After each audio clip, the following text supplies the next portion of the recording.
আসসালামু আলাইকুম সুপ্রিয় দর্শক মণ্ডলী, আপনারা নিশ্চয়ই একটি খবর দেখেছেন।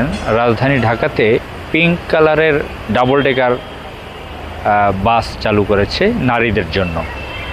আমাদের ঢাকা শহরে কর্মজীবী নারীরা এবং বিভিন্ন ধরনের নারীরা রাস্তায় চলাফেরা করেন, তাদের জন্য একটা স্পেশাল সার্ভিস চালু করা হয়েছে। সম্ভবত বিআরটিসি এটা করেছে, রাষ্ট্রীয় প্রতিষ্ঠান। তো এটা একটা ইতিবাচক উদ্যোগ। পিঙ্ক কালার দিয়ে করেছে, নারীরা বিশেষ করে এই কালারটি পছন্দ করেন। তো এই গাড়ি ডাবল ডেকার যে গাড়িগুলোর পিঙ্ক কালার করা হয়েছে, এই গাড়ির কালার ভিন্ন কালার ছিল, কালারগুলো চেঞ্জ করে পিঙ্ক কালার করা হয়েছে নারীদের জন্য। আমরা এর আগেও দু একটি ডাবল ডেকার বাস ঢাকায় দেখেছি নারীদের জন্য। তো সেগুলো কীরকম কী সার্ভিস আমরা জানি না। তো এখানে যেটা জানতে বললাম, এর গাড়ির কন্ডাক্টর এবং ড্রাইভার উভয়ে নারী থাকবেন, অর্থাৎ পুরো বাসের সকলেই নারী থাকবেন, নারী জেন্ডারের থাকবেন। তো এটা অবশ্যই ভালো উদ্যোগ মনে হচ্ছে, কিন্তু আমাদের বাংলাদেশের মতন জায়গায়, রাজধানী ঢাকার মতন জ্যামের জায়গায় এটা কতটুকু ভালো করতে পারবে, এটা আমার একটা সন্দেহ।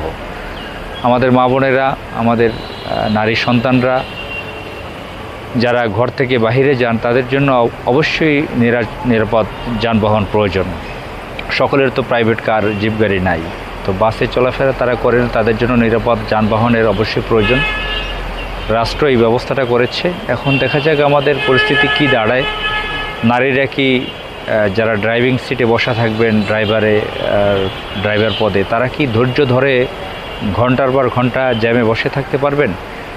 তাদের যখন ওয়াশরুমে যাওয়া লাগবে, পুরুষ লোক যখন ড্রাইভার থাকেন, যখন তখন সেখানে বিভিন্ন প্রতিষ্ঠানে ঢুকে যেতে পারেন, কিন্তু নারীরা কি সেটা পারবে? তাদের জন্য কি সেই স্যানিটাইজেশনের ব্যবস্থা থাকবে? তাদের ওয়াশরুমের, নারীদের অনেক ব্যাপার স্যাপার আছে। তো কন্ডাক্টর যারা, তারাও বা কীভাবে কি পারবেন? অনেক নারীরা তো ভাড়া নিয়ে খুব ঝামেলা করেন।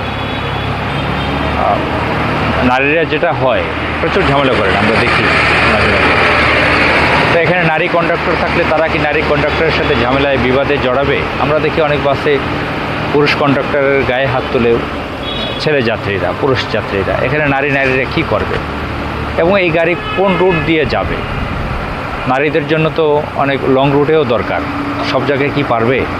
যেরকম ঢাকা থেকে ধামরাই, সাভার, জাহাঙ্গীরনগর বিশ্ববিদ্যালয়, গাজীপুর এলাকা, ঢাকা থেকে এই সমস্ত লং রুটে কি নারীরা এই সার্ভিসটা দিতে পারবেন? না শুধু দেখাবার জন্য আমরা এটা করেছি? আবার এই সার্ভিস দিলে যারা পুরুষরা আছে, তারা কি আবার কোনো বিদ্বেষে জড়াবে যে আমরা পুরুষরা যে গাড়িতে চড়ি, সে গাড়িতে তারা কেন উঠবে নারীরা? তাদের জন্য তো আলাদা সার্ভিস আছে। তো আমাদের গাড়িতে তারা কেন উঠবে? তাদের জন্য কেন আলাদা সিট দিতে হবে? এটা নিয়েও কোনো আলোচনা সমালোচনা হবে কি না? আমরা চাই আমাদের দেশের নারীরা নিরাপদে থাক। শুধু আমাদের দেশের না, পৃথিবীর সকল নারীরা, শিশুরা নিরাপদে থাক, সকলের নিরাপদে থাক, এটাই আমাদের কামনা। আসসালামু আলাইকুম।